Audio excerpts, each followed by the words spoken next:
தமிழக வெற்றிக் கழகத்தின் கொள்கை பிரகடன முதல் மாநில மாநாட்டின் தேதியை தான் அறிவிக்கும் வரை வெளியே தெரியக்கூடாது என்பதில் விஜய் உறுதியாக இருக்கிறார் என கூறப்படுகிறது.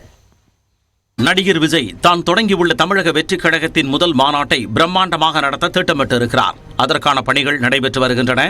ஆனால் முதலில் கேட்ட செப்டம்பர் 23ஆம் தேதிக்கு அனுமதி கிடைத்தாலும் அந்த மாநாட்டை பிரம்மாண்டமாக நடத்த மிக குறைந்த நாட்களே இருப்பதால் தேதியை மாற்ற முடிவு செய்தார் விஜய். சில தேதிகளை பரிசீலனை செய்த விஜய் குழுவினர் இறுதியாக அக்டோபர் 3வது வாரத்தில் தங்களுடைய கொள்கை பிரகடன முதல் மாநில மாநாட்டை நடத்துவது என முடிவெடுத்தனர். அதற்கான அறிவிப்பை வியாழக்கிழமை வெளியிட திட்டமிட்டிருந்ததாகவும் தகவல் வெளியானது. அத்துடன் காவல்துறையிலும் அந்த மாற்று தேதிக்கு அனுமதி கேட்டு கடிதம் கொடுக்க திட்டமிட்டிருந்தனர். ஆனால் தாவேகாவின் முதல் மாநாடு அறிவிப்பு வியாழனன்று அறிவிக்கப்படும் என்ற செய்திகள் வெளியானதால் தன்னுடைய முடிவில் இருந்து பின்வாங்கிவிட்டார் என கூறப்படுகிறது.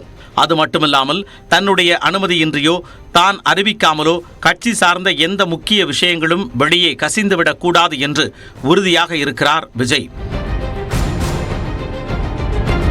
விக்கிரவாண்டி அருகே இருக்கும் வி சாலையில் 82 ஏக்கர் பரப்பளவில் மாநாடு நடத்த இடம் தேர்வு செய்யப்பட்டுள்ளது.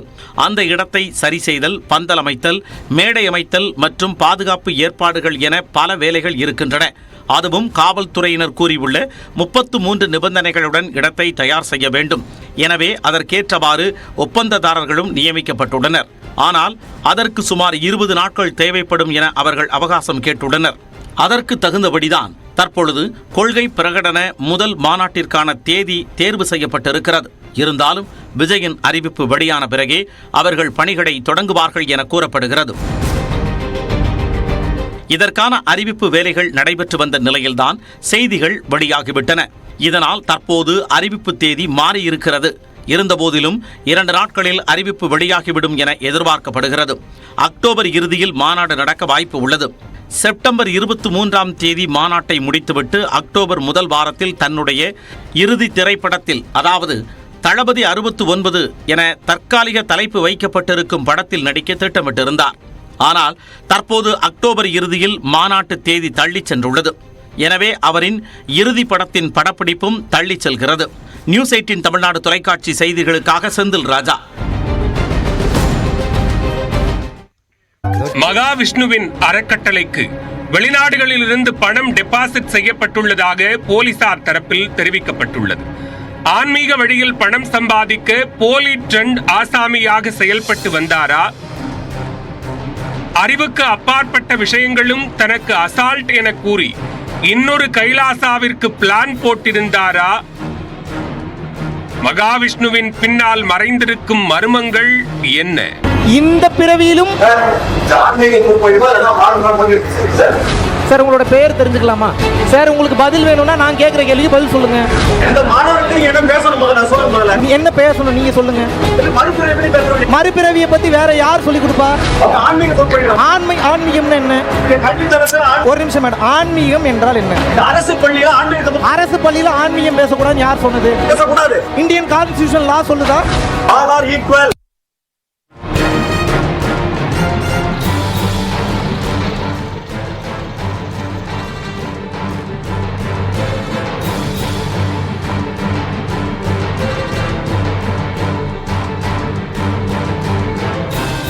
சென்னை அசோக் நகர் அரசு பள்ளியில் பரம்பொருள் பவுண்டேஷனை சேர்ந்த மகாவிஷ்ணு மோட்டிவேஷனல் ஸ்பீச் என்ற பெயரில் ஆன்மீக சொற்பொழிவாற்றிய விவகாரம் பூதாகாரமாக வெடித்தது.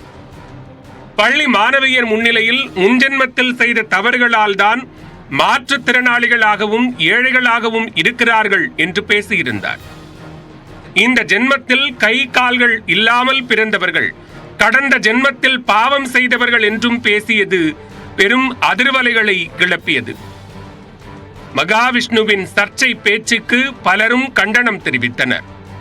அதன் எதிரொலியாக சென்னை சைதாப்பேட்டை மற்றும் திருவொற்றியூர் காவல் நிலையத்தில் மாற்றுத்திறனாளிகள் உரிமை சட்டம் உள்ளிட்ட 5 பிரிவுகளின் கீழ் அவர் மீது வழக்கு பதிவு செய்யப்பட்டது. வெளிநாட்டில் ஓடி ஒளிந்து கொண்டதாக தகவல் வெளியான நிலையில் செப்டம்பர் 7ஆம் தேதி ஆஸ்திரேலியாவிலிருந்து சென்னை திரும்பிய மகாவிஷ்ணுவை போலீசார் விமான நிலையத்தில் வைத்து கைது செய்தனர்.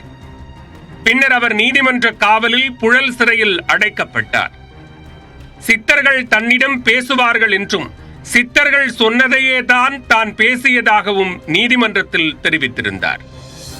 தன்னை யாரும் கட்டுப்படுத்த முடியாது, சிறையில் அடைத்தாலும் அங்குள்ள கைதிகளுக்கு சொற்பொழிவு நிகழ்த்துவேன் என்றும் குரலை உயர்த்தியிருந்தார்.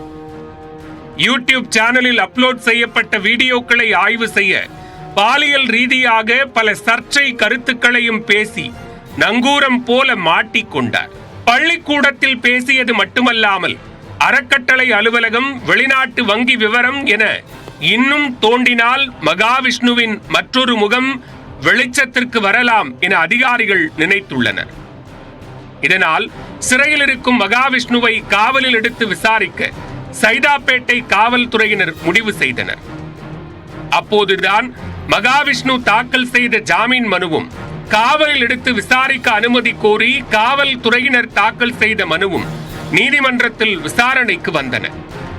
வழக்கு விசாரணைக்காக அவர் பலத்த பாதுகாப்புடன் புழல் சிறையில் இருந்து சைதாப்பேட்டை நீதிமன்றத்திற்கு அழைத்து செல்லப்பட்டார்.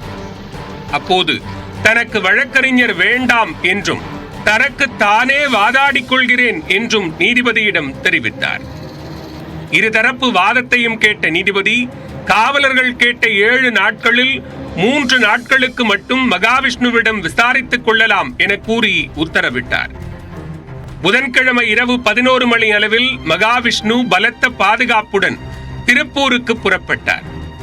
வியாழன் காலை 10 மணிக்கு திருப்பூர் குளத்துப்பாளையத்தில் உள்ள பரம்பொருள் அறக்கட்டளைக்கு மகாவிஷ்ணுவை அழைத்துச் சென்று ஒவ்வொரு அறையாக சோதனையிட்டனர். அறக்கட்டளைக்கு வந்த நன்கொடை வசூல், வெளிநாடுகளில் உள்ள கிளைகள், குருவின் கருணை என்ற பெயரில் அவர் விற்பனை செய்து வரும் பொருட்கள் என ஒரு பெரிய லிஸ்டே விசாரணை வளையத்திற்குள் கொண்டு வரப்பட்டது. சல்லடை போட்டு தேடியதில் போலீசார் புருவம் உயர்ந்து போகும் அளவு பல முக்கிய டாக்குமெண்ட்டுகள் கிடைத்திருப்பதாக கூறப்படுகிறது. ஹார்ட் டிஸ்க், லேப்டாப் உள்ளிட்ட முக்கிய ஆவணங்களையும் கைப்பற்றியதாக தெரிகிறது. அவற்றை ஆய்வு செய்ய பரம்பொருள் அறக்கட்டளை என்ற பெயரில் நிகழ்ந்த அத்தனை கருப்பு வேலைகளும் கலர்ப்படமாக்கப்படலாம். போலி சாமியார் போல காசு கல்லா கட்டும் வேலையில் ஈடுபட்டிருக்கலாமா என்ற சந்தேகத்தையும் ஏற்படுத்தியுள்ளது. மகாவிஷ்ணுவின் அறக்கட்டளைக்கு வெளிநாடுகளிலிருந்து பணம் டெபாசிட் செய்யப்பட்டுள்ளதாக போலீசார் தரப்பில் தெரிவிக்கப்பட்டுள்ளது. அந்த பணத்திற்கான ஆதாரம் மற்றும் பண டிரான்சாக்ஷன் உள்ளிட்டவை குறித்தும் தீவிர விசாரணை தொடங்கப்பட்டுள்ளது. குறுகிய காலத்தில் வெளிநாடுகளில் கிளைகளை பரப்பியது எப்படி, மகாவிஷ்ணுவுக்கு உதவியவர்கள் யார் என்ற பட்டியலும் போலீசாருக்கு சிக்கியதாக கூறப்படும் நிலையில் வெளிநாட்டு பண விவகாரத்தில் அவர் மீது மேலும் வழக்குகள் பதியப்படலாம் என்று கூறப்படுகிறது. இதனால் தன் மீதான அடுக்கடுக்கான குற்றச்சாட்டுகளில் உண்மை இல்லை என்பதை நிரூபித்து விடுவாரா மகாவிஷ்ணு? இல்லை சிக்கலில் சிக்கி சின்னாபின்னமாக போகிறாரா?